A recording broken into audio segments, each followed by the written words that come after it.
സംസ്ഥാന ചലച്ചിത്ര പുരസ്കാരത്തിൽ കുട്ടികളുടെ ചിത്രത്തിനോ ബാലതാരത്തിനോ അവാർഡ് നൽകാത്തതിൽ ജൂറിക്കെതിരെ വിമർശനവുമായി ബാലതാരം ദേവനന്ദ. ജൂറി കണ്ണടച്ചിരുട്ടാക്കരുത്, വരും തലമുറയ്ക്ക് നേരെയാണ് ജൂറി കണ്ണടച്ചതെന്നും കുട്ടികളുടെ അവകാശങ്ങൾ കാണാതെ പോകരുതെന്നും ദേവനന്ദ സോഷ്യൽ മീഡിയയിൽ കുറിച്ചു. സ്ഥാനാർത്ഥി ശ്രീകുട്ടൻ, ഗു, ഫിനിക്സ്, ARM അടക്കമുള്ള ഒരുപാട് സിനിമകളിൽ കുട്ടികൾ അഭിനയിച്ചിട്ടുണ്ട്. 2 കുട്ടികൾക്ക് അവാർഡ് കൊടുക്കാതെയല്ല കൂടുതൽ കുട്ടികളുടെ സിനിമ വരണമെന്ന് പറയേണ്ടതെന്നും ദേവനന്ദ കുറിച്ചു. നേരത്തെ സ്ഥാനാർത്ഥി ശ്രീകുട്ടൻ എന്ന ചിത്രത്തിന്റെ സഹതിരക്കഥാകൃത്തും നടനുമായ ആനന്ദ് മന്മഥൻ പ്രതികരിച്ച് രംഗത്ത് വന്നിരുന്നു. സ്ഥാനാർത്ഥി ശ്രീകുട്ടൻ എന്ന ചിത്രം കുട്ടികൾക്ക് വേണ്ടി ഇറങ്ങിയ ചിത്രമാണെന്നും അതിനെ പരിഗണിക്കാത്തതിൽ വിഷമമുണ്ടെന്നും ആനന്ദ് പ്രതികരിച്ചു.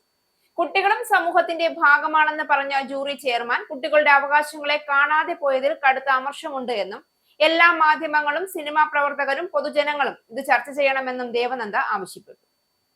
അവകാശങ്ങൾ നിഷേധിച്ചുകൊണ്ടല്ല മാറ്റങ്ങൾ ഉണ്ടാകേണ്ടതെന്നും മാറ്റങ്ങൾക്കൊപ്പം അവകാശങ്ങളും സംരക്ഷിക്കാൻ കഴിയണമെന്നും ദേവനന്ദ തന്റെ ഫേസ്ബുക്ക് കുറിപ്പിൽ പറയുന്നു.